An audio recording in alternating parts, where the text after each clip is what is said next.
Bloomberg Audio Studios. Podcasts, radio, news. I'm Stephen Carroll, and this is Here's Why, where we take one news story and explain it in just a few minutes with our experts here at Bloomberg.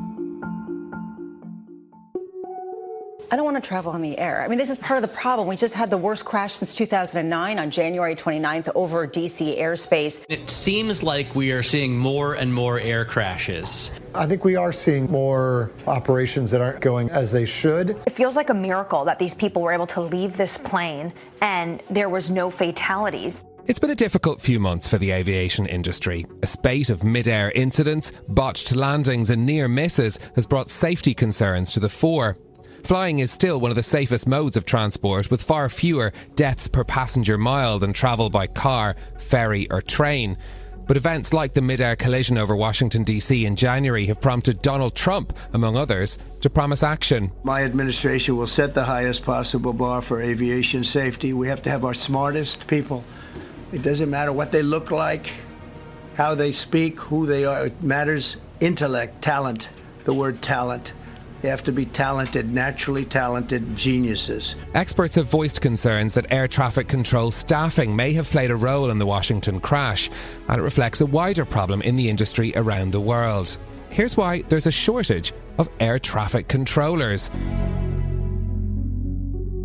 Our transport reporter Danny Lee joins me now for more. Danny, first of all, how widespread is this shortage? Stephen, virtually in every corner of the world, there is a shortage of air traffic controllers. In the United States, the shortfall stands at 3,500 air traffic controllers, and that's with almost 11,000 already on duty. In Europe, that number is closer to 2,000 out of 19,000 in the ranks at the moment. So the numbers don't lie when you look closer at the decline of air traffic controllers employed around the world. And in a snapshot of some major countries that we've taken a look at, so that's the UK, the US, Germany, France and Spain, these are some of the big countries with air traffic controllers and have a lot of air flight activity. Since 2011, that number has actually fallen in terms of headcount or just not grow at all. And that data is remarkable against a backdrop of there may have been advancements in technology to improve the efficiency of the role of an air traffic controller, but the pace and the growth of air travel over time has made the role of an air traffic controller busier than ever, and especially dealing with perhaps a more global, complex environment, whether it be related to the climate or geopolitics. So clearly for the role of an air traffic controller day to day, they have to then navigate a whole list of issues that crop up, and it's not getting any easier when the growth in air traffic has been going up and up and up. So then what practical effects does a shortage of air traffic controllers have on those of us that want to get on planes? There are more delays, frankly, that air passengers face if there are just not enough air traffic controllers on duty. In some extreme cases, we have seen in the places like the United States, airports such as Newark in New Jersey, airlines have been forced to cut back on their flight schedules during some of the peak travel periods because there are just not enough air traffic controllers to handle the volumes of planes wishing to come in and out of that airport. And that is mirrored when you look at other parts of the world, particularly in Europe, where there have been warnings over recent years that during the peak summer period, they just will not have enough manpower in order to cope with the volumes of traffic that there is. So clearly there is a growing problem, and with the number of air traffic controllers employed, there is the challenge there on how to cope with that growth in aviation and air travel. Does it have consequences for safety?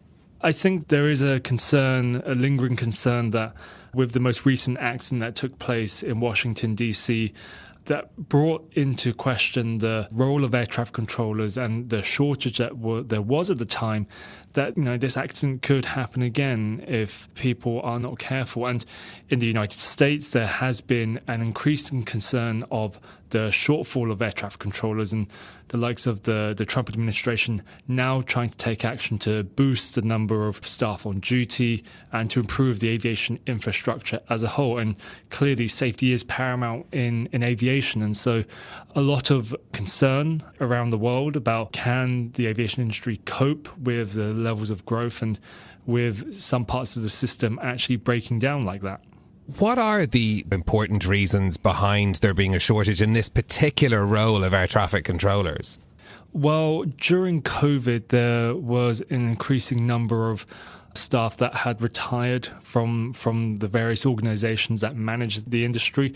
And on top of that, there was not enough training put in order to allow the number of people who were retiring to be replaced. And one of the more challenging things for these authorities was the fact that when you are socially distant, you cannot train in close quarters. So training stopped. A lot of the priorities at the same time were shifting focus, particularly as air traffic demand collapsed.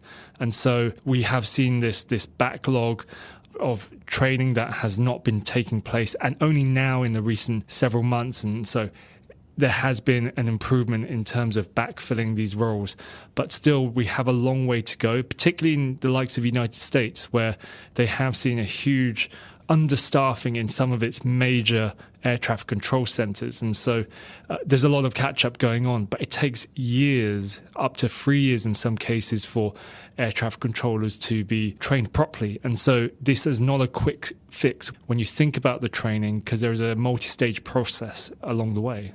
OK, our transport reporter Danny Lee, thank you. For more explanations like this from our team of 3,000 journalists and analysts around the world, go to bloomberg.com/explainers. I'm Stephen Carroll. This is Here's Why. I'll be back next week with more. Thanks for listening.